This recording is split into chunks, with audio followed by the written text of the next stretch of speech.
Right, you are recording.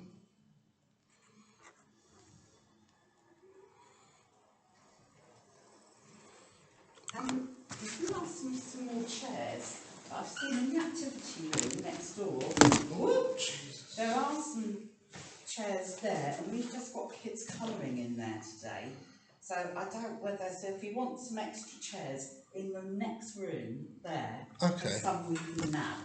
Okay, thank you. We've got our signing guy down there now. Okay. Yeah, no, you are recording. Excellent.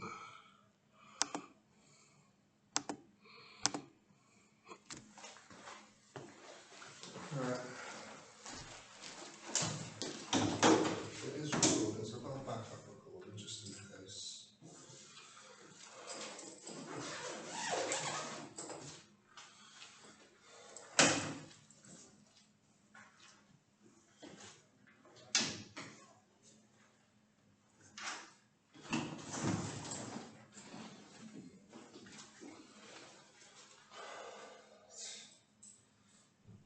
Put my lanyard on as well, just a minute.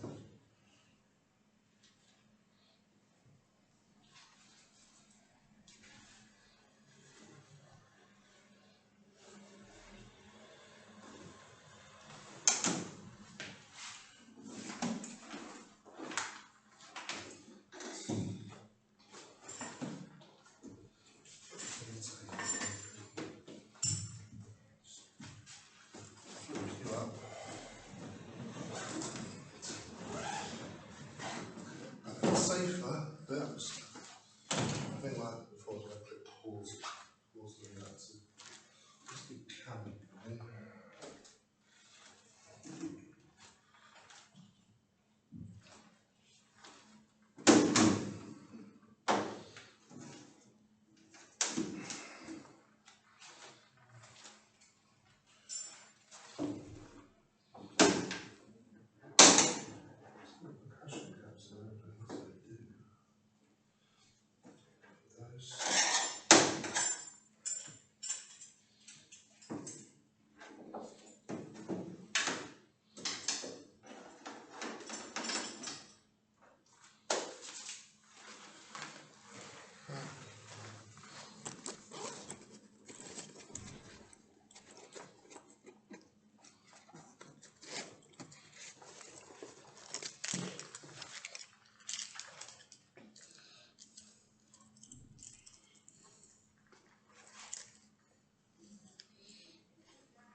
That's fine. I told them to expect you. Right, we've got some people coming in shortly. Yeah. So where's it best for us to film you? Wherever you want. So I've already got it recorded, just so it's recorded. Have you got it recorded? I've got it recording just so I've got a backup, just in case. Maybe testing. Maybe at the end of the record, that's... I would honestly recommend if you try and get a clear view somewhere on the front row. At the end then. Oh, no. I'm just going to go for a quick weasel as well. You go for it. Wasn't here then? I see the toilet in here. Yeah. I'll try and start it dead on 11. Somebody in the Queen's. No? Some people down there already. Yeah, I've heard. Got a tissue in the pocket. What different today? If it's really girls that like a Victorian style, it's got like a kit thing. So, yeah, it's a bit hairy, I can't do much about that. With a bit of zoom, I will remember. I'm just gonna triple check that that is recording. Yep, that is perfect. Morning. Oh, morning. A lot of people being registered, and I thought this is empty. So we haven't come This in. definitely isn't touchscreen. Not that good. Did you ask Lady for the machine? I don't think they've got one. They said there was supposed to be a style, that's what I've not been able to find it, so I'm just going to go with it. Hi there. Feel free to come take a seat. It's fine, I just have to tap it on. Yes. What else did they cook? No, that's what they didn't know. So it's fun. Right. It's probably because some of the silly things are really okay. Hi there. Hello.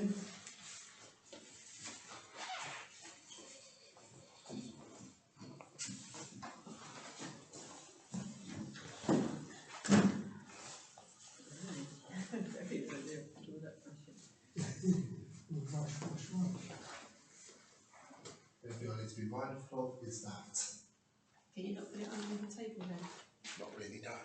Position. No, there's that front one. No. It's fine. What I'll probably do is stand over here as well. Do you want to hand the table up so you can... No, because if I come up with the cables and everything else. Yeah, you've only got to use your laptop. That's fine. That's all it is, don't worry. Worry, mother.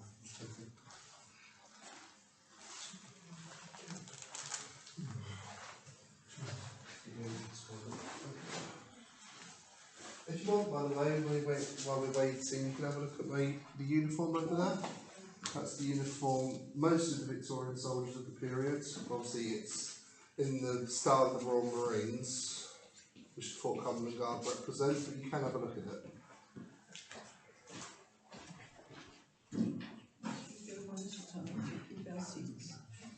Yes, thank you.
I must say it's a lot better weather than it was yesterday.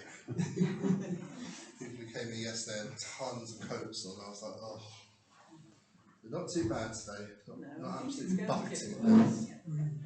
We stayed going round and round and got very wet. It was scary.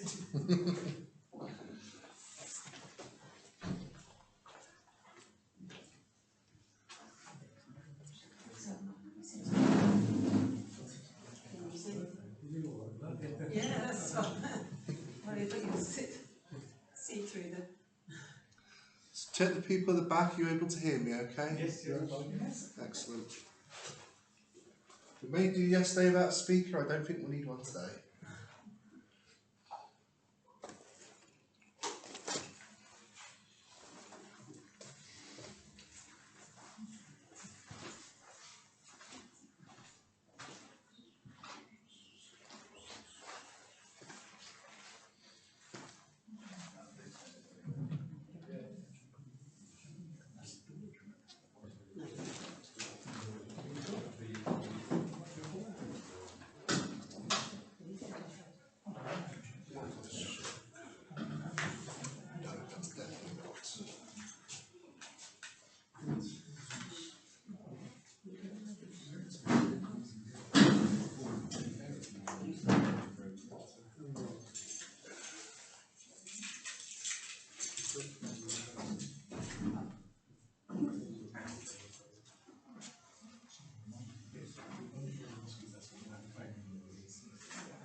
give it till 11 for people to filter in, then I'll start at 11. If anyone comes late, they'll have to just play catch up. I'll try not to keep you all for too long.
Five more minutes and we'll start. I'm just waiting to see if anyone else trickles in.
If anyone else comes in after this, they're just going to have to play catch up.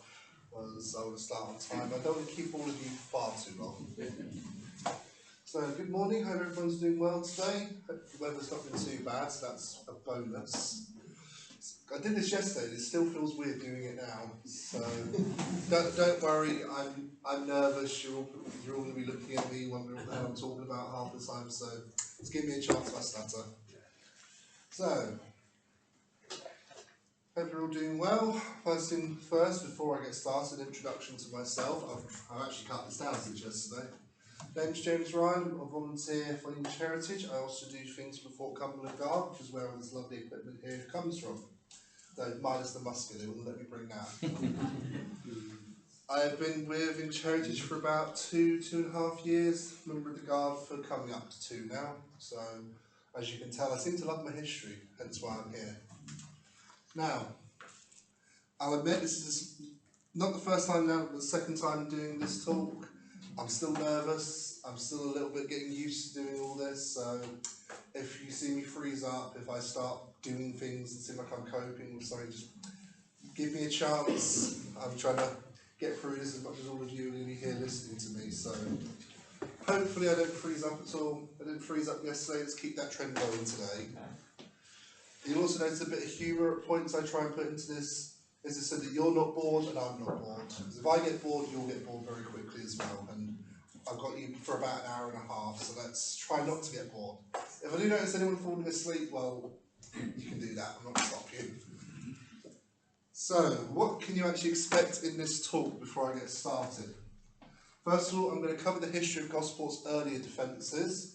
This is done so you, my listeners, can get some context as to why fortifications were built here. Obviously, in a sense, this peninsula is closely tied to Portsmouth. In fact, you can almost argue the history of the two areas is joined in the sense whenever Portsmouth got bigger, so did Gosport. So obviously, as naval heritage grew here, you had to build defences, especially at a time when attackers were going to be trying to get through the mouth of the harbour, and obviously you need some kind of defence at Gosport to block them. So, hence why you'll see in a way the defences grow over time. When I get to the Victorian period, I'm going to explain to you why the fortifications were built, the famous Palmerston Forts, Gosport Advance Lines. If you are here for Stokes Bay, I'm going to give you a fair bit of warning now. I won't cover them too much. I had to cut some of the stuff about Stokes Bay for the purpose of timing. I will try and go back to that if they let me do this again next year. If not, well, oh well. I'll also be not really mentioning Gill Kicker. Yet again, I had to cut some things for time. If you should see the notes page at home, it is massive. So sadly, not much will be said about Gill Kicker, but I will briefly mention it. And Fort Fareham is not getting a mention because it's Fareham and not Gosport. So a bit out of scope of this talk, I don't want to give Fareham too much credit. So, let's get started, shall we?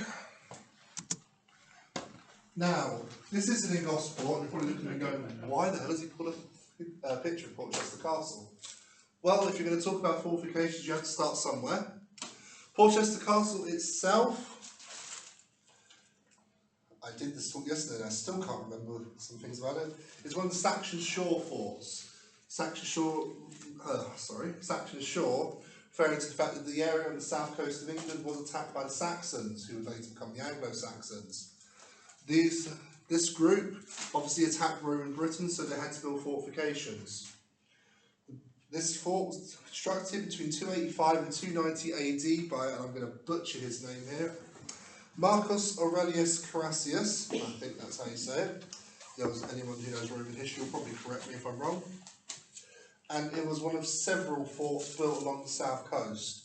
This was also the home of the Classis Britannicus, the main Roman navy in Great Britain at the time, responsible for policing the channel and also stopping smugglers, which was probably their main job anyway. Now, this is one of the best examples of a Roman fort still in Great Britain at this time, although I will be corrected if I do find something else. But its walls, as you can see, are still original. They were used, well, the fortress itself was used up until the Napoleonic Wars, when it was finally moved over to someone else and now is with English heritage. But the little keep there is Norman, the chapel is Norman. But minus that, those walls are original. Now, it's a bit out of the scope of this talk, but I thought you have to mention it because it was the first fortification in this area. Gives you some context, and it will be explained later why I've included it. While out of the scope of this talk, I will say go have a visit if you haven't already. Really good day out, and also, as a volunteer of English Heritage, I have to slightly shield their products. So, moving on to Gosport. Hey. The castle at Appleduncan Bridge. If you haven't been to Alva Valley before, this is one of the landmarks there. It doesn't look like much, and I will admit, when I first went there, I didn't even know what the hell I was looking at. And to be fair, most historians didn't either. The castle at Appledumpling Bridge was originally thought to be a windmill mound. Obviously, that begs the question then, why would you build a windmill in the middle of a valley? It's a bit counterintuitive. However, thanks to the work of Historic England, who I have to thank a lot for my research on this topic, we're able to figure out that it was a Motte and Bailey castle. I'll explain what that means in a moment. Castle at Appledumpling Bridge was built by the Normans after the conquest in 1066. At this time, King William Conqueror, he was asserting his control over England, and the easiest way to do it in Norman times is to build a castle, because what are the locals going to do? What, try and kill you? You've got more men than they do. Because of this, obviously, it was constructed. The location might seem a bit off at first, and it was to me when doing this research. It's about 1.5 kilometres away from the nearest chapel and from the nearest manor house over at Rowner. So, a little bit of confusion, why would you build a castle? But from looking at the location, and while you can't make out these photos too well, this one was actually taken on top of the motte itself. The bridge at Appledumpling was most likely why it was built. Obviously, the bridge there now is not the original bridge. The original bridge was made of wood and was swept away every couple of months when the rains hit. However, this bridge, if you think about it from a strategic perspective, you have trade coming over the river. The River Alva basically cuts the Gosport Peninsula in two. And because of that, trade has to come over that river if you want to go anywhere. Nearest, I don't think there's a nearer ford, not that I remember anyway. Although you can ford the river during summer, which I nearly tested on the day by jumping in. Thankfully, my colleague persuaded me not to do that. Would have been funny though. However, because of this, you would have trade coming into the peninsula. While Gosport, I imagine at this time, didn't actually exist, more just a collection of huts on the coast. You can, if you look at the position, if you remove all the vegetation that has grown since Norman times, you would be able, theoretically at least, and from what I theorised, is you would probably be able to see the coast from the top of the Bailey. Not the Bailey, the Motte, sorry. So from there you should be able to see out to the coastline. So obviously early form of detection, you'll be able to see an enemy fleet landing on the coast way before they're able to actually land. Since, well, if you go to any height in Gosport and look over towards the coast, you can see things for miles. Because of this was probably one of the main reasons the castle was built, as well as the fact, if you're controlling a key trade lane, you don't have to have many men holding a castle. Small garrison of 40, most likely which was the number anyway, can theoretically control trade, you can levy taxes, you can keep the population nice and docile because, well, a dead bandit doesn't steal your stuff. And because of this, you can easily persuade the local Anglo-Saxon nobility to shut up and do what you tell them. As we all know, the Anglo-Saxons weren't very happy when these French people suddenly came over and said, yo, we're kings now. And also they killed their king, so I can't imagine they were very happy with that. Don't know why really, worked out for us in the long run. Now, you're probably thinking, what the hell is a Motte and Bailey castle? You said a lot of words, what does that mean? Sorry, well, Motte and Bailey is a type of castle construction.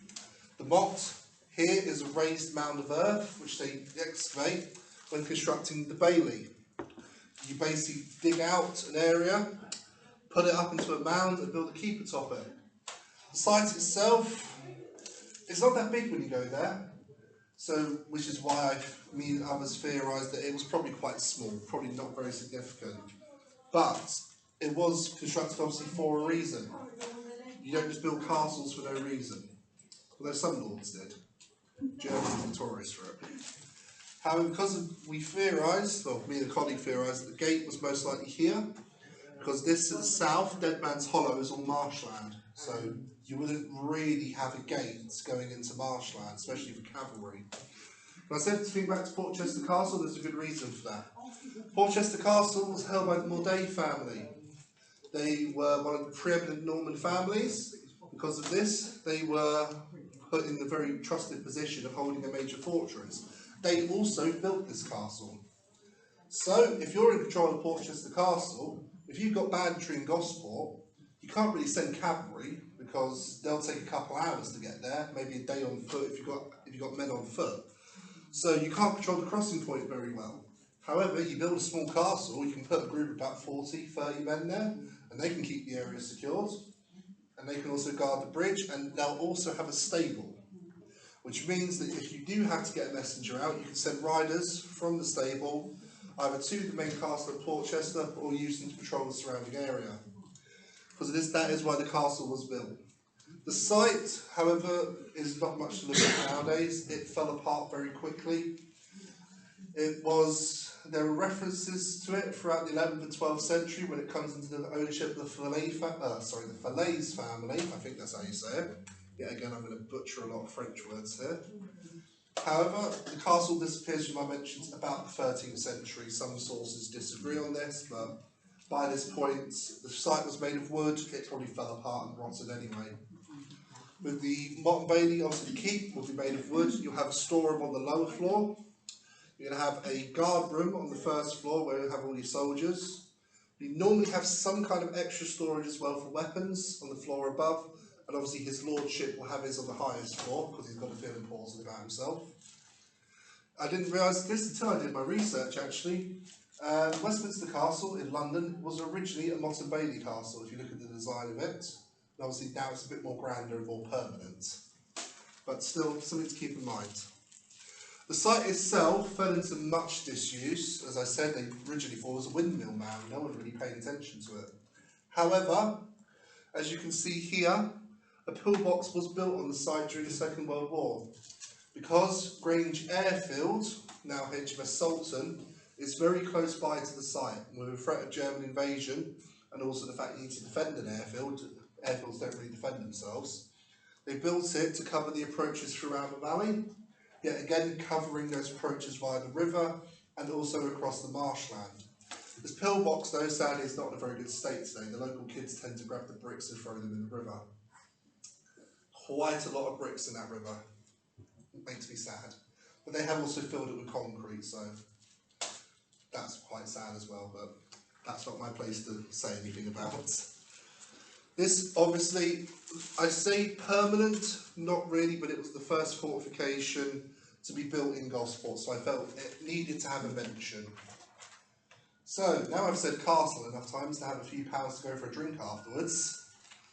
Let's move on to the Tudor period, where the first, in a way, permanent, if you think about Fort Blockhouse, fortification is built. Welcome to the reign of King Henry VIII. God, your majesty, you let yourself go. You wouldn't believe he was handsome in his younger years. Seriously.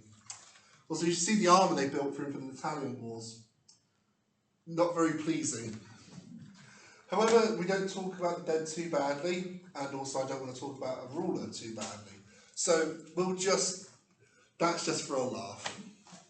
However, we do have to go back a couple kings first before we talk about King Henry VIII. He will come up in a moment. So, Henry V puts in for construction on the Gosport side of the water. This is roughly in the 1420s, 1417 is the mention I saw. In 1420 and this is where we had to convert old money, this was not fun to do, £1,069, which in modern money equates to £687,377, quite a lot, to build what was called a blockhouse. Now, what's a blockhouse? It's essentially a medieval pillbox. Build it out of wood, you can attach a chain to it, and that chain will be important in a minute. Basically, it was built as a lookout point, and also as a defensive point. Might have been armed with a few primitive cannon, and by primitive I do mean very primitive, and those would look out over the harbour mouth. The main point though was the chain. Now the reason I say about King Henry VIII is because it's his reign where we get a lot more fortification in the area. We all know the famous rhyme, the force beheaded died, the divorce beheaded survived. It's that first one we've got to think about. Catherine of Aragon, his first wife, was ironically enough the aunt of the king of the the emperor of the Holy Roman Empire. Although they use the term king as well. Don't know why. Just call him an emperor. But the Holy Roman Empire is an interesting thing. So, obviously, he divorces her, cuts England off from the Catholic Church. This annoys a lot of people. Very much so the Pope himself, although the Pope at this time is currently the Emperor's prisoner, so he can't really get a say in the matter. However, because of this, most of Europe is very angry at England. I wonder why. So, obviously, there is now a genuine threat of invasion. When you annoy the Pope, you annoy most of Christendom. Because of this, the king decides to build defences along the coast. We have 2 wars with France at this time, because England just cannot get enough of fighting the French at this point in history. That hasn't really changed, actually, now I think about it. Even in football, we still like to compete against them. So, going back to this, obviously, we have to build defences along the coast. The French could invade, they've got a more powerful fleet at this point. The Royal Navy is not yet a proper fighting force, it's only just been formed. So, the king goes into, well, the king basically says, we need fortifications. He builds Southsea Castle, which still exists today, mounts it with lots of guns, and in Gosport, the blockhouse is upgraded. We also have the construction of the Round Tower, seen here. And when I said about that chain, that's what this is. This chain would have stretched across the harbour mouth. I can't remember the full estimate. From what I was told, it's about 220 metres across. So obviously you have quite a long chain. And obviously you need somewhere to put it, which is, ironically enough, here. This capstan is right next to the Round Tower, and it's where the chain would have gone. I'll show you another picture in a moment of what the chain might have looked like. This chain itself connected to the blockhouse, or would come from the blockhouse. I've not been able to see where it came from, whether it was Portsmouth or Gosport side, the sources just cannot agree on it. So my best guess would be Portsmouth, considering it's the more major area. This chain, once stretched across the harbour, stops any ship entering. It will rip the rigging apart, and it will also rip the ship in half if it does try to get through. Chains do a lot of nasty damage to wooden hull ships at the time. Sorry. Obviously, it was from Southsea Castle where King Henry VIII would watch the Mary Rose famously founder and sink. I can imagine some poor servant lost his head over that, or several. Depends how murderous the king felt that day. And it was from here he watched the Battle of the Solent. At this time, the chain at sinking the Mary Rose was not in place, apparently. This chain disappears and reappears from history very often. The latest mention of it is the 1840s, the earliest mention, of course, the 1400s. At several points, the chain disappears and reappears from the story, and most importantly, 1 second, I've got it here. Here we go. An order is actually placed in Gosport for a new chain once the old chain disappears.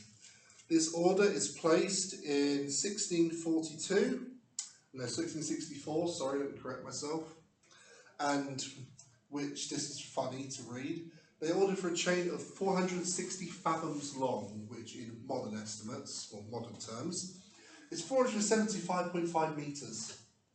Quite a long chain.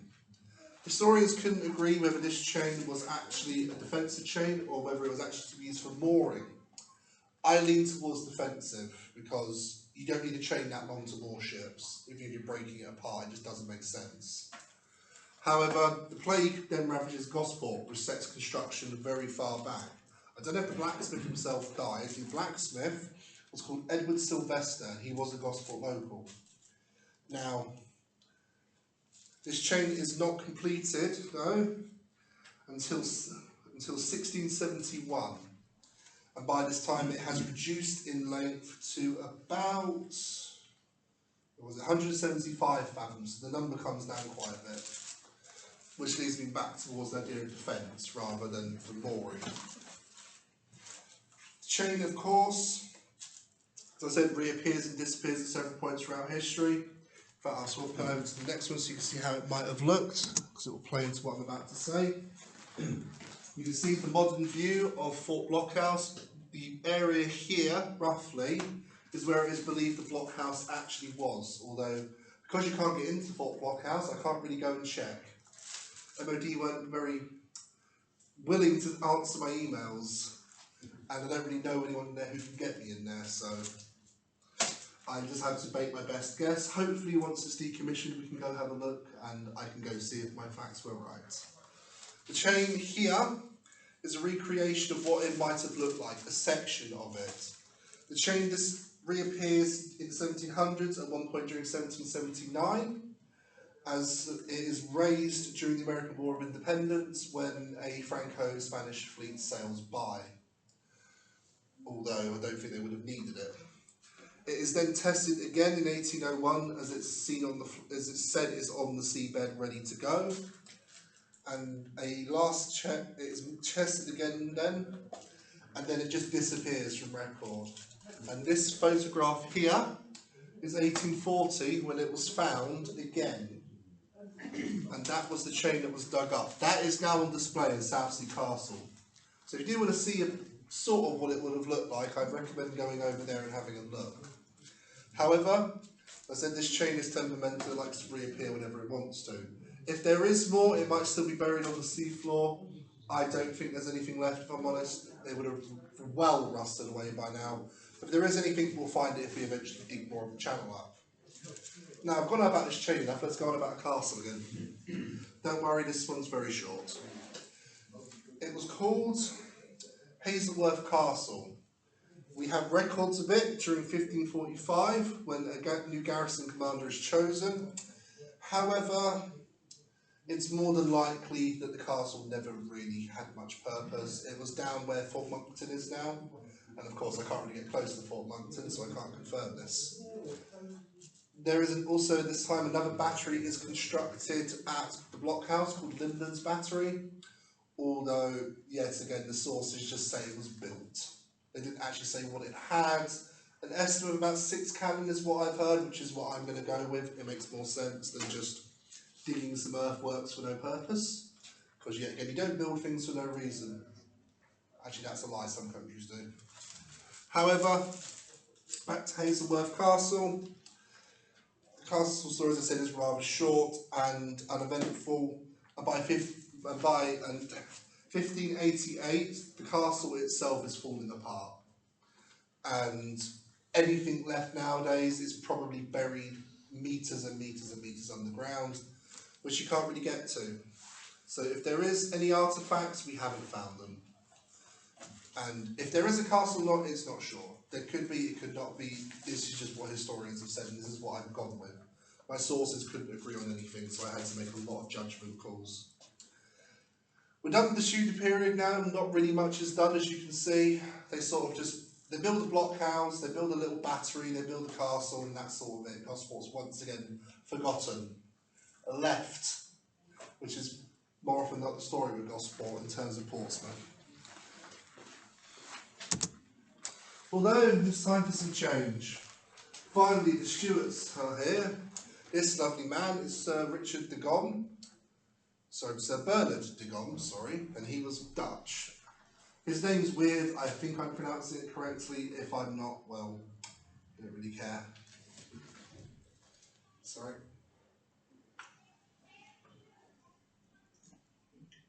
So, what does this have to do with Gosport? Well, I'm going to skip over the English Civil War in short. If you don't know the history of the English Civil War, well, the king loses his head.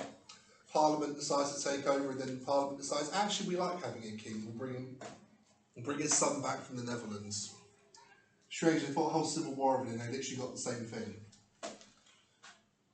Very English Civil War, I'll call it. However, it does have a little part to play in our story, first of all. Now, we all know that Gosport was on the parliamentarian side, and Portsmouth was on the royalist side. I can imagine that made for a very awkward situation. Now, the ease of parliamentary access into Gosport would indicate a lack of proper defences. The fact they could just walk in seems to indicate that there was no garrison, no one really wanted to defend it, and the more simple fact is that it wasn't really seen as anything. Gosport at this point in history is most likely referred to as a small hamlet, well, as a quaint little fishing village is what it says on the high street, and I think that quite accurately describes Gosport. However, Parliament does build cannon here because obviously the Royalists are in control of Portsmouth.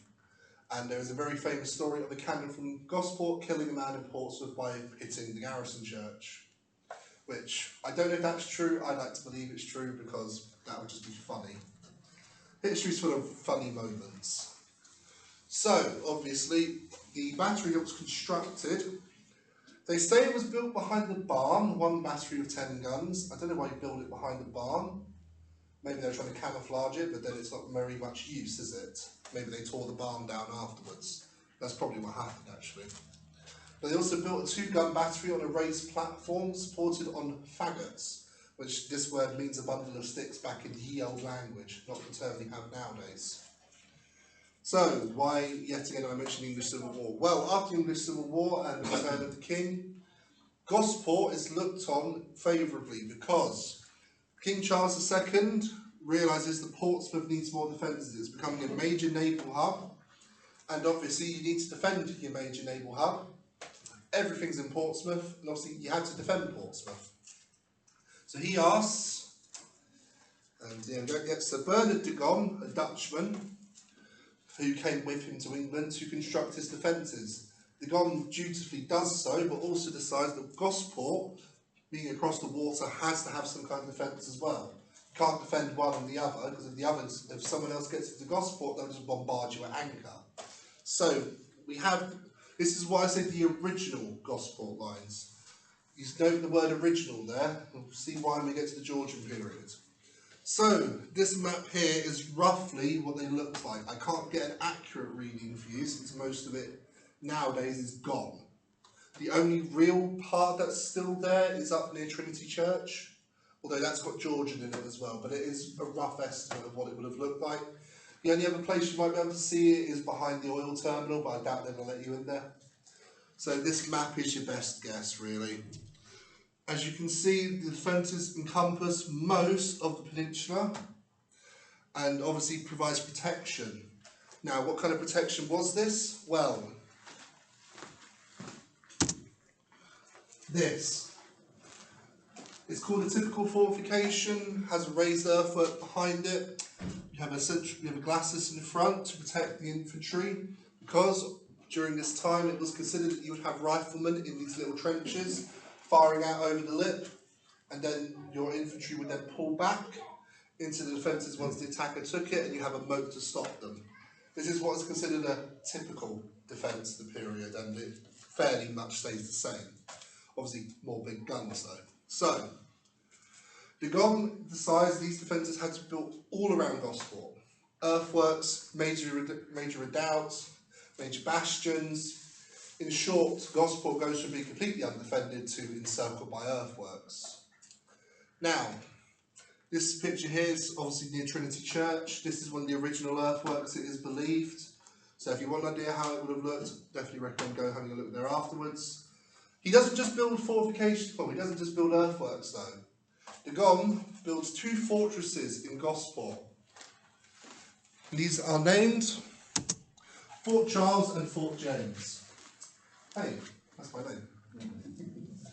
Obviously, you're probably wondering, well, if they were built, why didn't we hear them? Did they not exist? Well, that's the truth, and I'll explain why in a minute. Fort Charles is built down where the Castle Tavern is now. There's an interesting story there in a minute. It is built as a bastion, obviously built into the area to provide covering fire across the harbour mouth. It is, well, it took a year to build, apparently. Don't know how they built it so quickly, though what happened to it afterwards probably explains why. Fortress is put into service, hang on, I've got a date here for you, so I'm realising half my stuff's falling apart. Is constructed, sorry 1 second, I cannot find the date, so I'm just going to go, okay. Fortress, I can't remember the exact year, but it was constructed at the same time as the original lines, although funnily enough the fortress would fall during the Glorious Revolution because, and this is very funny when I saw it, a group of royalist soldiers were garrisoning the fort for the king, and obviously King William came over to kick out the Stuarts, a group of Dutch soldiers under his command managed to trick the royalists by pretending to be a group of drunk soldiers. The royalists probably opened the gate to let them in, to which they then killed them and took the fortress while everyone was sleeping. History's one of just those moments where you look at it and go, how did that work? There's a lot of moments like this, and this was very funny. I will admit I giggled for a few minutes after seeing that. I just couldn't believe it. However, sadly, the fortress would never see use. Well, thankfully, it never saw use, really. And however, the fortress would fall apart. It was used in 1748. No, sorry, I'm wrong there. 1 second. Sorry, let me repeat that. Fort's guns were removed in 1742. Sorry, I'm getting ahead of myself slightly there. And then it is used as troop accommodation. In other words, men just stay there. Because of this, it starts to really fall into disrepair, destruction. It's falling apart. And then, this is where the story of the Castle Tavern comes in. A local businessman apparently sets up in the ruins. He builds a tavern there. Obviously, they're not really going to stop him. It's a ruin at this point. They don't really care for it. And as the fort is demolished, the tavern remains. So technically, the Castle Tavern down on the High Street is the only thing left of the fortress. Obviously, it's gone through a lot of major reworks. You couldn't really tell. You'd have to dig up the area to find it. But the Castle Tavern is still technically the original, well, not original, but it's the only bit of it which survives. So, as a nod to them, I'd say go for a drink there if you get a chance sometime. Good beer, good Sunday roast. No, they haven't asked me to do that, I'm just being funny. We then have one other fortress, Fort James, which is seen roughly here. Now, it looks more impressive than it really was. That's a drawing. The actual fortress, which is on Burrow Island, also now known as Rat Island for reasons. If you don't know the story of that, I'd highly recommend reading up on it. Doesn't make for very pleasant reading though, so don't read it after you've eaten. So I'm just checking we're still on time. Yep. So, obviously Burrow Island has a fortress constructed on it. Well, not really a fortress, it was more of a wooden watchtower. It's mentioned in records, but then it falls apart very quickly. The last mention of it is in the 1800s, and then after that it just drops from the record. If there are ruins on the island, we've not been able to find them. Although, yet again, it's MOD land, although people go in it all the time from what I've heard. So, if anyone is enterprising enough to go with a shovel, do let me know if you find anything. You might just find bodies though, so wouldn't recommend really digging. If they ever do a proper survey on the island, I'd love to know, because obviously, if there is any ruins, I'd like to see them. So, because of this, the story of the Gosport lines really comes to an end. Now, why is this the case? You'd think these are such grand fortifications being built to defend Gosport. Surely they're not going to just fall into disrepair. Well, sadly, as we all know, inventions rarely ever survive the person who builds them. Most buildings nowadays can attest to that. By 1685, de Gaulle is dead. The king follows him very shortly after, within the space of a couple months. And the next bloke in charge of Gosport's defences looks at them and goes, rubbish. Utter rubbish. Shouldn't have been built. Waste of money, waste of time. We should build floating batteries in the harbour instead, etc., etc. And by this point, the fortifications just fall apart. No one cares for them. No one's really maintaining them. The guns are removed, and they're just left to rot, really. But the Gosport lines don't end there, though. They still have a part to play in the history of this town, and it's the next group of rulers who would finally decide to bring them back to their former glory. If you see the title at the top and you've watched Horrible Histories, you'll know exactly what that is referencing. If you don't, go look up the Rulers of England song. Gives you an endless laugh for a couple hours. So, why are we talking about the Georgians? Well, Georgian kings, obviously once they take over, take a look at Gosport, about 1748, they decide that Gosport lines have to be rebuilt. Gosport is once again becoming a major part of the Royal Navy. A lot of things are moving from Portsmouth over to here. The magazine, the Royal Clarence Yard, a lot of construction and maintenance for the fleet is moved over to this side of the water. Both because the Gosport locals, well, aren't really going to say no, and also because the Portsmouth people are very unhappy when a magazine explodes, which led to Priddy's Heart. I'll explain why in a minute. So, because of this, the dilapidated lines which have been constructed are reinvented. They need to improve them, there needs to be massive work that's undertaken, which begins in 1748, as I said. What they do is the earliest map I could find. Which one was it? It's one of these two, this one. The lines are literally, they take them and rebuild them. New earthworks that added new bastions around it, which you can see at Trinity Church. They also, in 1748, the gateway to Alverstoke is permanently established and the defence is no longer just a little thing that was there. It's permanently put in as a gateway. Yet again showing that Alverstoke and other areas are linked to Gosport during this time. Obviously major earthworks, major defences. They reinforced them with lots and lots and lots of cannon. As many cannon as they could probably fit. Obviously, it's still the same defences. You've got the glasses, you've got the bastions, you've got the earthworks, you've got the moats. It doesn't really change. They just rebuild it a lot better. So earthworks are heaped on top, and these defences stop just short of the Clarence Yard. So you have the fortified inner town and the fortified outer areas. Magazine as well at Priddy's Heart is then established. Before this we have St George's Barracks. Now it plays a very minor part in the story. It is built as basically a small fortress. If you've ever been up to the Hopscotch Day Nursery, that's St George's Barracks. It's built in the colonial style, and it's built basically you can have men on top of it firing down. You can put cannon in it apparently. I don't know how you do that, but someone obviously more smart than me knows that.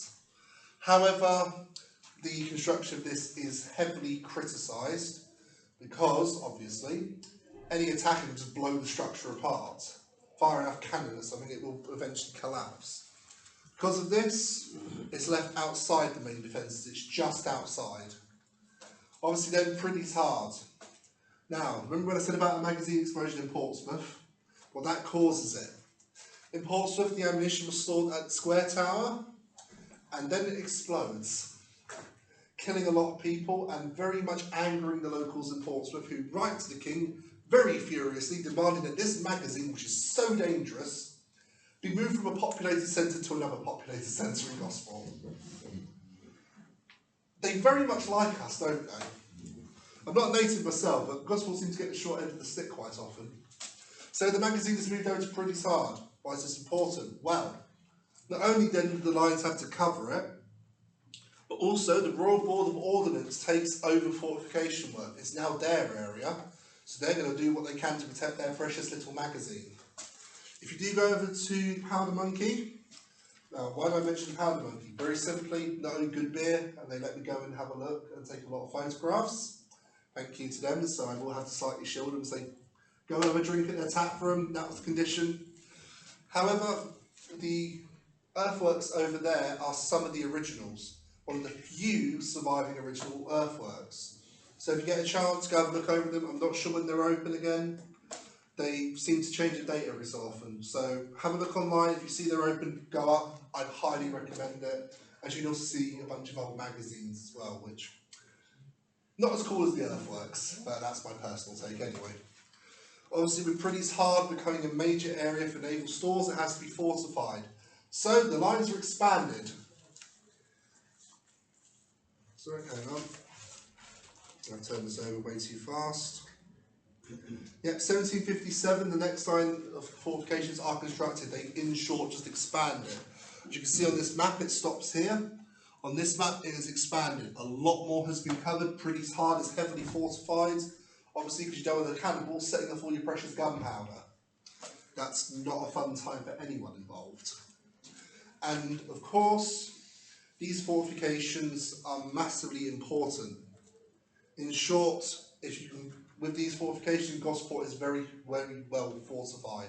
These lines would stay in place until the 1800s, up till the 1900s in some areas. So, as well as these lines, Fort Monckton is built. Finally, Fort Monckton has a part to play in our story. It's built as a star fort. If you don't know what a star fort is, it's basically a star, with bastions jutting out where the points are. These provide covering fire to each other bastion, and if any poor attacker is unfortunate enough to be caught in the middle, not a good time. Very, very deadly, very, very efficient fortifications. Fort Monkton is built on the site of Hazelworth Castle, hence why we can't go in and have a look. This fortification does survive up until the modern day. The walls are still some of the original Starfort walls, although you can't really tell unless you look on Google Earth. So if you have a look on Google Earth, you'll still see where the fort was. Obviously they removed some bits of it. Now if you're wondering why you can't ask to go in there, it's because it's the home of the Special Intelligence Service.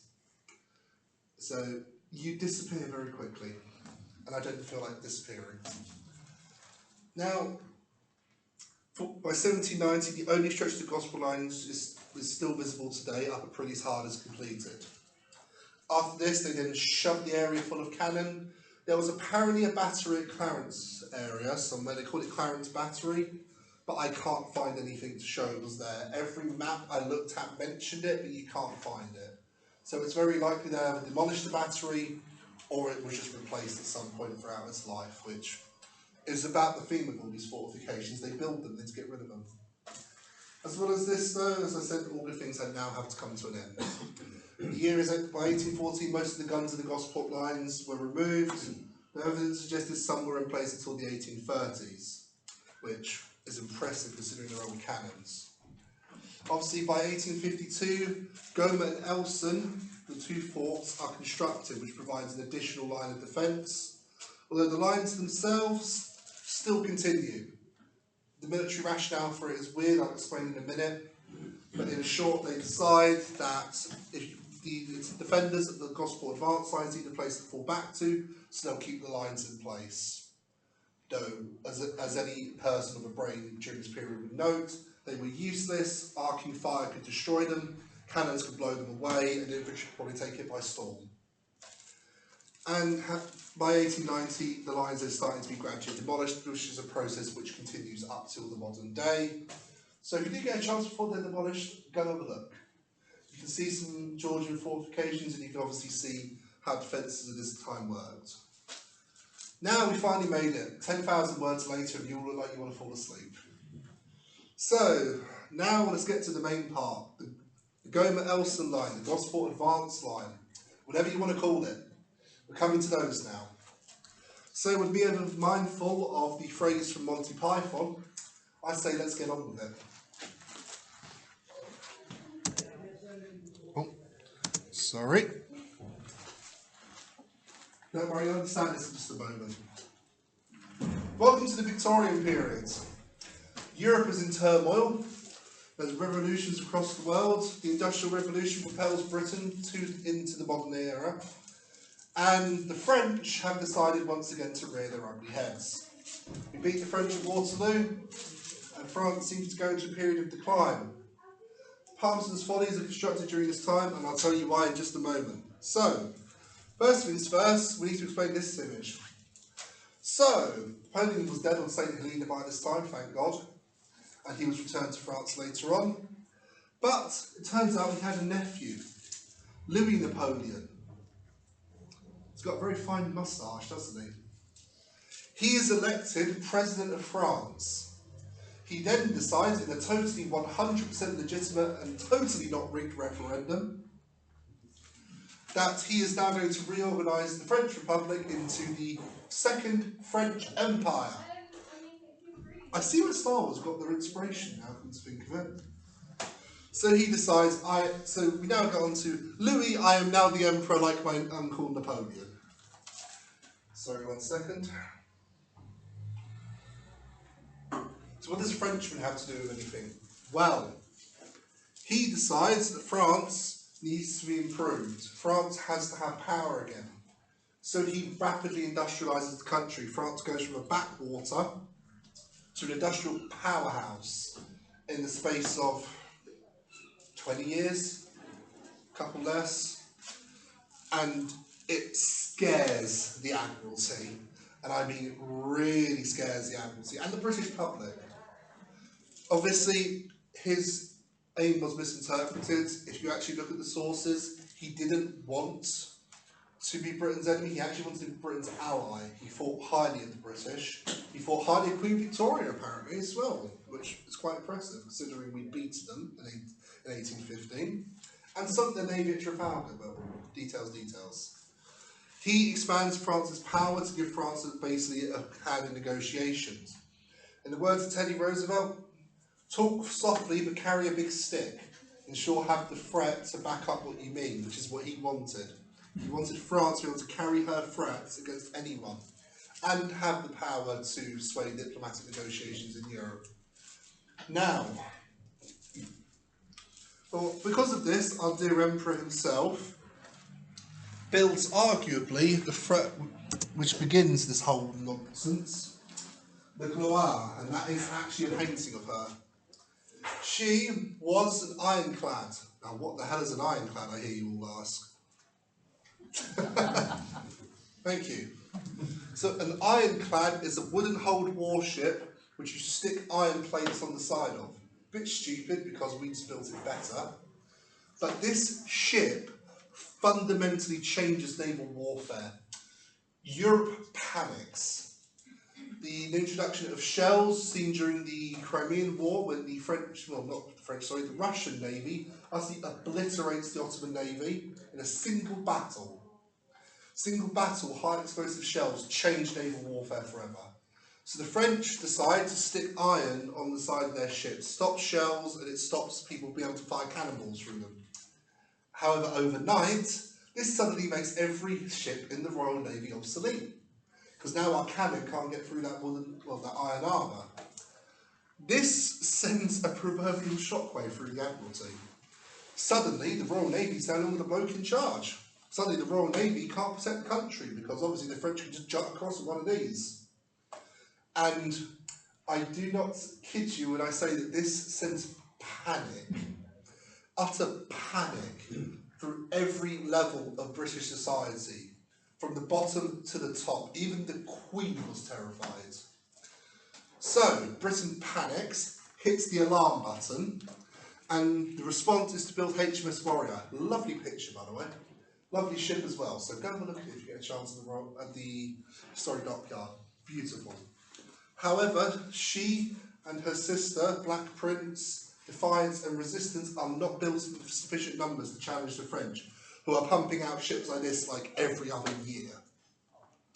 So, this is when we finally get to Palmerston's Follies, as Britain now decides we need fortifications and we need them now, goddammit. So, we have a Royal Commission is put into place. This fortification, against this, we have Colonel W.F.D. Jervis, I think that's Jervois or Jervis. It's got an O in front of his I, and I don't know how to pronounce it because I've heard different pronunciations. He is appointed to the position of Assistant Inspector General of Fortifications. What an impressive title. He surveys the Gosport area and the Portsmouth area, and he makes note of the following. In short, the existing fortifications are not up to standard at all. New guns mean that you can bombard them from well away, and newer guns also mean you can fire over the head and hit the Navy in dock. As well as this, you've got to remember, Gosport now has all of that stuff the Navy needs. Magazines, manufacturing, cannon production. And obviously, if you blow all that up, the Navy's useless. So, it is decided that Gosport must be fortified. We all know the Palmerston Fort's on top of the hill. We have the Hillsey lines. These lines here were never constructed, but they were theorised. And so with these forts built to defend Portsdown Hill, these forts are built to defend Gosport from the land. You're probably looking at that and going, why are they building them on the land and not at sea?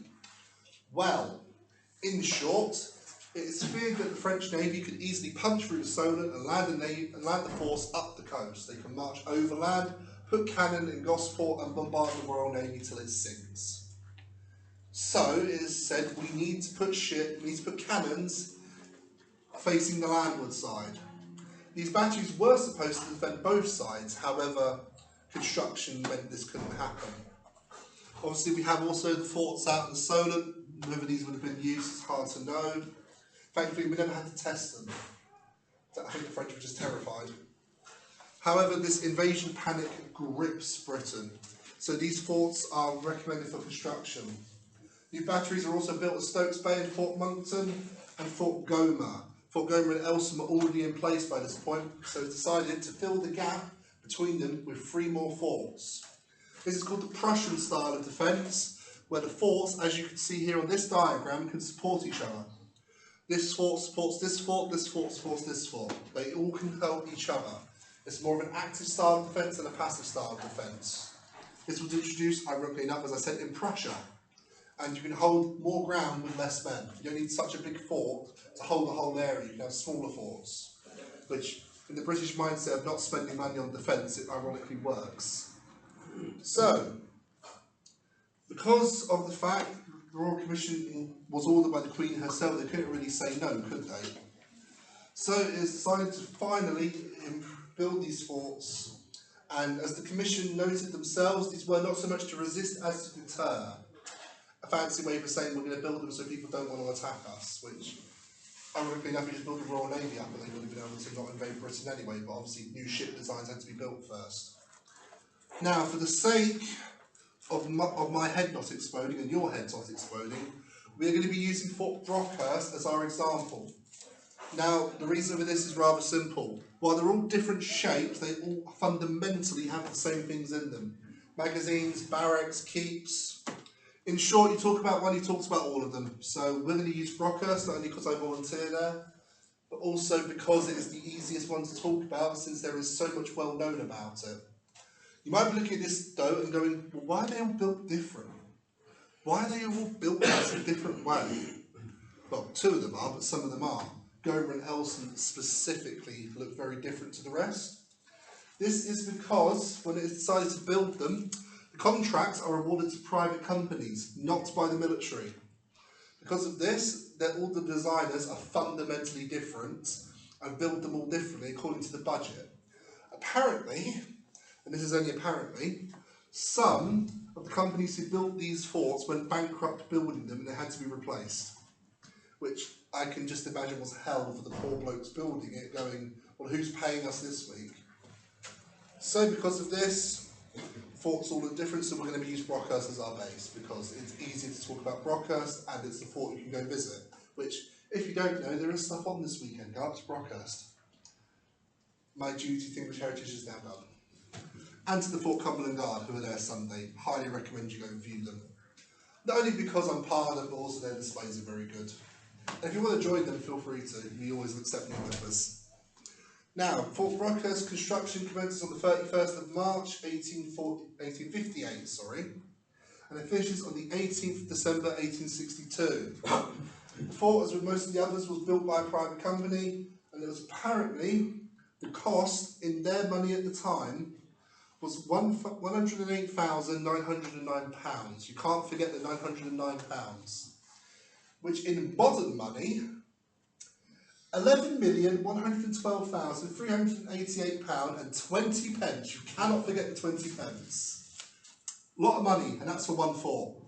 You can see why people called them Palmerston's Follies. They were very expensive and never saw use, which is actually good, but also bad as well. So a lot of money was spent. Although Britain is now the richest nation on the planet, we can afford it at this point. Not anymore. So, these forts were built 4,000 yards from the dockyard. This was the range estimate given for newer guns, which is what we knew at the time. Because of this, any attacker can be attacked up to 8,000 yards away from the dockyard. Meaning if you try and put guns to attack the dockyard, you're going to get fired on by the forts, which means the attacker doesn't have a very good time, we'll admit. Not good for them, good for us. The fort itself was designed by William Crossman, RA, which I assume means Royal Artillery. I couldn't find anything to disagree with that, so I'm going to go with that. With an attached bastion here, which formed an obtuse salient, which in fancy military terms means a place you can shoot from. This, though, doesn't exist today, sadly, because, well, it's got eroded away. It was an earthwork, it wasn't actually fortified. Now,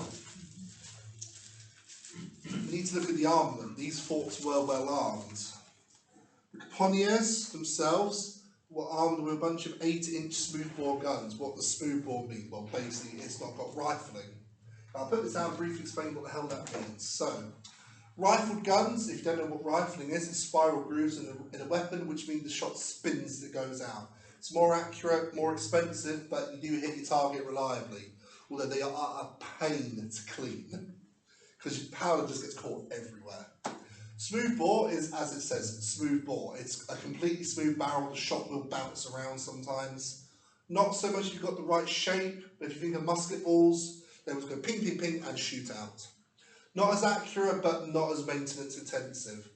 The Royal Navy at this time, and also the Army, do not like rifled guns because they're not very reliable. And as well with breech loaders at this time are very primitive. Because of this, we don't use them. We just use smoothbore muzzle loaders. Muzzle loaders mean you load it from the front. Obviously, breech loaders you load from the back. Not rocket science, but still important to know. So Brockhurst guns were all smoothbore muzzle loaders. I could not find any reference of rifled guns at Brockhurst or of breech loaders. And this is important why in a minute. So, these guns are fitted into several places. In fact, I have schematics I can show you. First things first, we have here a general outline of Brockhurst. You know we have a rampart here, we have a caponnier here, caponnier here, caponnier here. What's a caponnier? There's a bit which sticks out which covers the moats. The moats themselves were dry moats. These meant that they were not filled with water. Now obviously you're looking at me going, but now Brockhurst is filled with water. Well, that's both the groundwater in Gosport, which is why they couldn't build underground magazines, but also, according to my research, they apparently wanted to build a canal from the River Alva to connect it to the fort so they could flood them. In short, flood the moat, the attacker can't get across it, which is counterintuitive considering the moats were built for men to run into them, then get stuck so you can shoot them. Which you'll see better if you go up to Fort Nelson, you'll see what this would have looked like. In short, the attacker runs into it, it's shallow enough that they can run in, but steep enough that they can't get out. So they'll get there and they're stuck. You can throw grenades down at them, you can shoot them. If you're feeling lucky, you can throw your musket with a bayonet on it and try and javelin them. Though I think the garrison sergeant major will be asking you to get your musket back later on. Although I don't think that would be quite fun with a lot of Frenchmen angrily shouting at you. Details, details. These caponniers fire along these moats. It's designed so if an attacker does get in there, you can just load canister shot and just blast them with a shotgun. I'll show you what canister shot looks like in a moment. These caponniers were armed with 8-inch guns, although they were never filled to full capacity. They say they're supposed to have 13 guns. I've heard sources say 6. You've got to remember these forts were never manned at full capacity, never armed at full capacity, because after they were constructed they were found to be obsolete. I'll explain why in a little bit. So, we have the keep as well. Keeps were an odd thing during this time. Most people said they were obsolete, we didn't need a keep. It was a leftover from the medieval period, it was useless.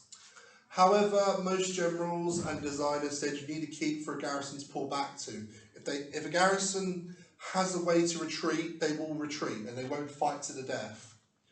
And would have a last holdout to be able to stand against an attacker. Which is another way of saying they'll all die anyway, just die in a more gruesome way. So if you have seen the keep up at Brockhurst, and I'll show you what that roughly looks like now with cannon room, you do know it would be very defensible. Picture here shows how the keep would have looked with the cannons. If you get a chance to go up to Brockhurst and look at the keep, it is rather impressive. Very narrow, very easy for a defender to engage an enemy from. On top of the keep you have a hacksaw casemate. What the hell is a hacksaw casemate? Well, I'll get to that in just a minute. Hacksaw casemate on top which fired over the parade ground with cannon able to cover the parade ground. Parade ground itself is very wide and very flat. If an attacker does get onto the ramparts, you can blast them away with canister shot. Yet again, very lethal, very effective. What is that? You have rifle loops for muskets to be able to fire out of and hit the target you're trying to kill. More often than not, some poor Frenchman who's trying to shoot you back as well. This keep itself also, as you can note here, had a drawbridge. Now, obviously, modern Brockhurst doesn't. This was replaced soon after the fort's construction. It was replaced by a concrete bridge, which was now built over where the drawbridge is. But as you go into the keep, if you have a look from the parade ground, so if you go in across the parade ground onto the keep, If you look to the side of the doors, you'll see where the old mechanism was. It would in short retract it in, and then no attacker could get into it. And I doubt they'd be able to bridge it because there were rifle ports either side, allowing you to shoot anyone trying to get to the door. Very efficient, very efficient. So, as you can see here, we have, these are called demi-caponiers. They are just a caponier, just different name. As you can see, we have the casemates on the flanks. Lots of different rooms. You have officers' quarters, you would have sergeants' quarters, stables, powder stores, well not powder stores here, but you would have areas for storage and areas for people to live in. Under each of the ramparts there were soldiers' barracks, and I'll get my finger up here to tell me the exact numbers. Brockhurst in total can have 8 officers, 308 men, 2 sergeants, 6 married soldiers, and space for 4 patients in the hospital. Quite a lot of people. In short, nearly half a regiment. However, the barracks rooms in the case, however, these were never manned at full capacity. Only ever halves and thirds. There was never a time to really test them at full capacity because we didn't need them. Barracks rooms in the casemates, which I don't have a picture of sadly, I might though, no I don't, allowed from 14 men to a room. Quite cramped actually. If you've ever been up to Fort Nelson, yeah, again they've got a barracks room there, very good to see, is how the men would have lived. Very cramped quarters, not exactly great for the men, but better for hygiene because they were well ventilated. The Victorians loved hygiene at this period after the Crimean War, where it was found, hang on, if we actually look after the soldiers, they don't die of diseases. Who would have thought was it? Flanks the fort, we have Haxo casemates. Now, this is what I'll tell you how a Haxo casemate is. You can see them just at the top of this photograph here, the raised bits. Haxo casemates were designed by a bloke called General Haxo. Very smart individual. He realised that with plunging fire you could easily blow up a fort's guns. Once you kill the crew, you don't need to blow the gun up, do you? So the Haxo casemates were designed to protect the crews. In short, hang on, just check we're still on schedule. Yep. Perfect, we're still on schedule. The casemates at the top were protected by an overhead area of brick. And earthwork. This would mean that if a shell does land on top of you, you might be a bit deaf afterwards, but you're not dead, and you can still fire your gun. Very important. Dead crews don't shoot guns, but alive crews very much do. We have as well on the flank, see more caponiers. We have here, which is not clear sadly, is the officers' quarters. The officers live on the left flank of the fort, well away from the men. They're gentlemen, of course, you can't mix with the locals or the commoners. And in every sense of the word, they had servants as well, although you can't go into that area sadly right now at Brockhurst because it's all covered up because of asbestos. Shame. They're hoping to fix it one day, I can tell you we are working very hard on that. We have more examples, you can finally clearly see the officers' quarters. This is one of the guns that would have been mounted in the Haxo casemate. I can tell you this, the gun's original, but that's not. This itself, the carriage is not original, it was reproduction. It's called a naval pattern carriage. But the gun itself, and this is only something I've heard, so don't take this verbatim, but that gun itself was from HMS Warrior. One of the few original guns that were taken off the ship, which was still in existence at the time. It was given to us at Fort Brockhurst and it now sits there to this day. So go and look at it. Rather nice piece of kit. See here, example, you can see a look out towards the Haxo casemates. The photos aren't amazing. I had meant to go up to Brockhurst to take better ones, but this talk has consumed every inch of my being recently, so I have not had a chance to, and I've been working in historic dockyards, which has just drained me over summer. So this is the best you're going to get. My sincerest apologies to everyone. You see we have more caponiers looking out over the water, over the moat. From these it was very easy for you to be able to defend the fort. And then I think we have the magazines next. Yes, we do. This here is a scale model of the fort of how it would have looked back in its heyday. This was in the Regimental Institute. This has now been moved, sorry. Who knew talking makes you thirsty? This scale model here is now in Brockhurst Keep. If you go along, have a look at it, it gives you an idea of how the fort originally looked. Rather nice actually, I wish they made more of them. I heard a rumour yesterday, this is from one of the people I talked to yesterday, there is a better model of Brockhurst at Hurst Castle. Why the hell they haven't moved it over here, you'll have to tell me. But apparently there is one at Hurst Castle, so if you ever get a chance to have a look at it. Now, I was talking about ammunition earlier, this is what we have here. Now, we have common shot, which was basically an iron ball. In other words, it's the same thing we use for hundreds of years, tried and true. Hits the poor person in the face and watches his head disappears. We have canister, case shot. What's case shot? It's basically a shotgun. Load it in a cannon, fire it out, kill everyone in that area. As Napoleon himself noted, a whiff of grape shot to disperse the royalist mob. Then we have shrapnel. Shrapnel is a very new invention at this time, made by a Britishman, General Shrapnel, ironically enough. He theorised that if you put an explosive charge in a round ball, filled it with musket balls, when it explodes over the enemy's head, it basically peppers them with musket balls. More killing power, rather efficient. Rather gruesome as well.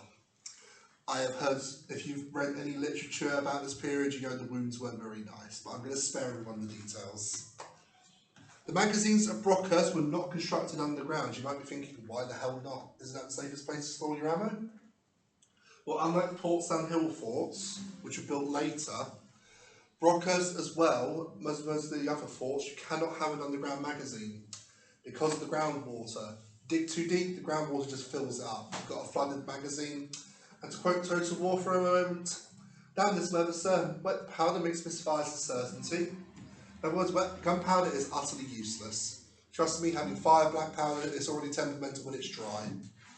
When it's wet, it's even worse. So you wouldn't have wet gunpowder. These gunpowder stores were underneath where the ramparts met the gun ramps. Safest place, most well protected place in the fort. It did mean, obviously, you'd have to run it up the gun ramp, but you'd always give that to the person you hated anyway. Jenkins, my boy, go fetch me the ammo. These magazines, though, were very well protected and very strict. You were not allowed to go into them with anything metal on your person because, well, gunpowder go boom. You couldn't wear any specific types of uniform because, yet again, gunpowder go boom. So all men in these areas would have to wear special linen clothes. I don't necessarily have a photo for you, but I have seen them wearing them, and in short, it's just pyjamas. It looks like pyjamas. But it meant that the gunpowder didn't go boom, which we all like. When gunpowder doesn't go boom, it doesn't kill anybody. These stores, obviously, could store tons and tons and tons of gunpowder. Do I have the exact numbers here? If I don't, I'll not tell you. Hang on. No, I do not. There were two at Brockhurst, 2 magazines, and you had expense magazines. Expense magazines were built next to the guns, stored a small amount of gunpowder for use. I wish I had noted it down now how much gunpowder was stored in here, but well, I'm not going to go look it up now. It'll seem a bit silly. Go have a look yourselves. There should be a number online somewhere. In fact, I'll point you to some literature at the end of the talk, don't worry. This gunpowder would be stored in these special magazines, so if it was here, it would go outwards, not inwards. Although, soldiers being soldiers, they'll find a way to break every rule and regulation known to man. If you give them a way, they'll do it. Modern soldiers will break the rules. I've talked to quite a few. So, I can imagine Victorian soldiers did the exact same thing as long as they didn't get caught. And I doubt that as long as the sergeant doesn't know, you're fine. So, see here, this is what the schematics for the original naval traverses would have looked like. And here is one of the old gun positions from, it was called a disappearing gun. You could basically fire it and retract it. There is no evidence that they were ever installed at Brockhurst. As well as this, there was supposed to be, earthworks connecting most of the fortresses. Yep.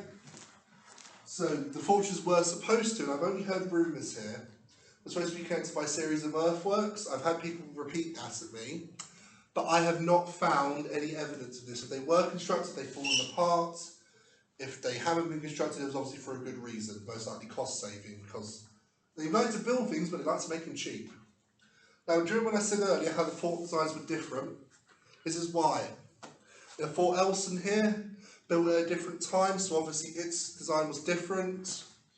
We have Fort Goma, as you can see yet again, different design. Fundamentally the same principle, but different design. Rowner is built very similar to Brockhurst.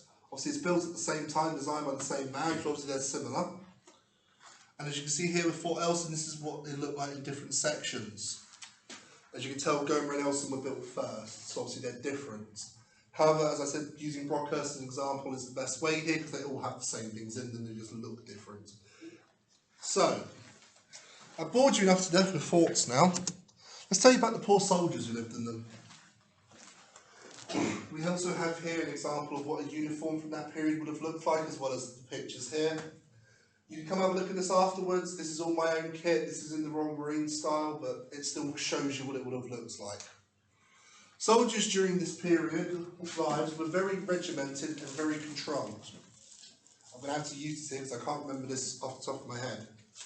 Regular training on the guns was one of the primary things they would do. Soldiers would be taught to fire these. When you didn't have artillerymen, you put poor infantrymen on the gun.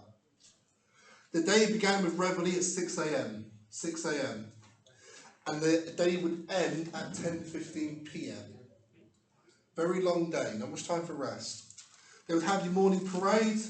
You put out the parade ground, the officers and sergeants would come around, check your equipment, make sure your kit is actually looking good, your shoes are polished, your brass looks amazing, and you've not done something silly during the night. They would then have a weapons inspection, check their muskets are clean and cleared. If you were up at Brockhurst during the Victorian weekend, you would have seen the guard do this. Then they would have breakfast. This is all before breakfast. After this, you have your morning duties. Guard duty was the main one. Pick some poor man, put him out of the gate. It's his job to stand there for hours and hours and hours. You're not allowed to fall asleep either. Minor drills, probably foot drill, arms drill, maybe a bit of musket practice if they're feeling lovely. Minor duties as well, this could include anything from collecting supplies to doing the most mundane tasks you can think of. Then punishments. If you were caught drunk, you would be punished. I've heard punishment drills were anything up to 8 hours of marching in full kit, with no breaks. And no water, apparently. Although that's only a rumour. Then they would have lunch. Lunch was their main meal. So you'd have a nice stew, whatever the cook's really cooked up. You would have one man in a mess, he would go and get the stuff to cook with. He then gives it to the cooks who cooks it, and then he brings it back to his messmates. Although in earlier times they would cook for themselves, on ships they would cook for themselves sometimes, but in the army they did have cooks whose job it was to cook at this time. We're well past the Georgian period at this point where men cooked for themselves. Cooks would obviously cook for them. After lunch you have your afternoon drills or marches, really depending on what the officers wanted to do and the sergeants wanted to do. After this, you would have your evening roll call. They would make sure everyone was still there, no one had absconded without a pass. And then you would have sentry duty. Yet again, you could stand for hours on that gate. I heard some things up to 3 o'clock in the morning for some poor soldiers. And you're not allowed to fall asleep. They catch you falling asleep, they're going to put you straight in the cells. Then you would go to bed. There were no recreational facilities and canteens until the 1890s. Which you saw, especially in Brockhurst, you would have the Regimental Institute, recreational rooms, but there were schools in these forts. You would have a man whose job it was to teach the illiterate soldiers, which was really interesting. He held the rank of sergeant, even though technically he wasn't really a soldier. As you can tell, life is rather regimented. These men would work from the time they got up to the time they went to bed, and it would leave a lot of men exhausted. Alongside this, if you're in a peacetime deployment, much like here in Gosport, you would probably have men going out and having fun with the local ladies would be the right term, to use the correct term, or getting very, very, very drunk at all the local pubs, spending all their hard-earned money, coming back to the gate, slurring their words, and getting immediately thrown into the cells to sober up overnight. Just because you're thrown in the cell doesn't mean punishment. If you're drunk, they would just put you in to sober up and then you get yelled at the next morning by a sergeant. Although, if you catch the officer drinking, I don't like to imagine what that punishment would have looked like. Actually, knowing that, they probably wouldn't punish them. So, now we've talked about their lives, it's time to talk about all good things coming to an end. Now, the forts were obsolete the moment they were built. The moment construction finishes, new gun technology in Europe has meant these forts can no longer do their jobs. You can fire over them, you can fire around them. In short, they're useless. So, yeah, again, Palmerston's follies. And also, because of their construction, you cannot mount new guns to them. This means that all the new guns that were developed by the British military cannot be put into them. Bit useless. However, they would see various uses. The Boer War, they would serve as recruitment stations. Rowner and Grange would end up becoming part of Grange Airfield. Elson didn't really serve much of a purpose, but it was there, used as an area, mostly for troops to be billeted in. Multiple different groups would be stationed. You'd have militia, you'd have regimental troops, you'd have local volunteers, whatever they really wanted. However, eventually, as I say, all good things must come to an end. And I've got each of their fates here. All the forts were disarmed in 1907, so they were practically without defence at this point. Brockhurst was used as a recruitment centre, as I said. Navy takes over Grange and Rowner in 1945. Brockhurst is sold to the Ministry of Works in 1962 and it passes to English Heritage in 1984. It's now open every second and fourth Saturday from April to October. Go up if you get a chance. Have I said that enough? Fort Goma itself is demolished. As you can see here, if you've ever looked on Google Earth and seen the housing estate up there, you can see where the fort was, because obviously it fits where the fort actually was, which you wouldn't know unless you looked on Google Earth. Fort Elson, it sits in the Naval Armaments Depot. It is in a state of utter collapse. English Heritage have a city policy called controlled ruination, which means that they let things fall apart, let it decay naturally over time. When the source I read in 1970s mentioned it falling apart, pictures I've seen nowadays, it's an utter state. There's nothing left, you couldn't tell it was there. That's a satellite photograph of the site now. You couldn't tell there's a fort there unless you saw that. Grange and Rowner themselves sit in HMS Sultan, and I'm going to get bugged by her unless I mention this now. Rowner and Grange apparently are cleaned by sheep. Sheep are put on top and allowed to feast on the grass to keep the grass down. There, I've done my obligation to you now. As you can see here, this is a picture of Grange in the modern day. I don't know who took this photograph, probably some naval person. You see Rowner here. Rowner is open on Heritage Open Days, but you have to book months in advance. Months and months in advance. And the keep was originally falling apart, but public outcry about the state of it led to the military actually doing something and actually making sure the fort looked good. Just looked good though. And obviously Grange itself is still used by the military. You can't go inside it all too often unless it's on Heritage Open Days. I believe there is some kind of chamber in there they use to test things out. Can't confirm that. My source mentioned one thing and the MOD weren't very accommodating to actually tell me what goes on in there. And I don't know any sailors who did go there, so my guess is as good as anyone else's. So, this brings us very nicely to the end. If you'd like to know my sources, this is Chicago style referencing if you don't know. Most of the work by David Moore, he did quite a lot of work on the Gosport area. He did quite a lot of the Solar Papers, as well as various other ones which talk about each of the forts in detail. And some of them I just had to use for background information. So, if you ever get a chance to read some of David Moore's work on the area, it was rather informative and does give you an idea of what the hell I'm talking about. So with that, we come to the end. Thank you everyone for coming today. And if you have any questions, feel free to ask them. Does anyone have any questions? Not all at once. Well, I'll say that as a no then. Thank you everyone for coming. I think we finished slightly early. We finished slightly early, that's alright. If you want to leave, feel free. If you want to come talk to me afterwards, feel free to.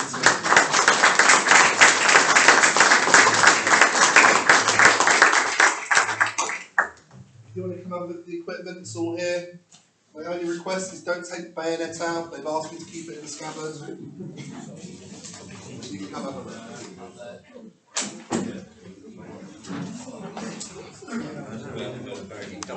Thank you.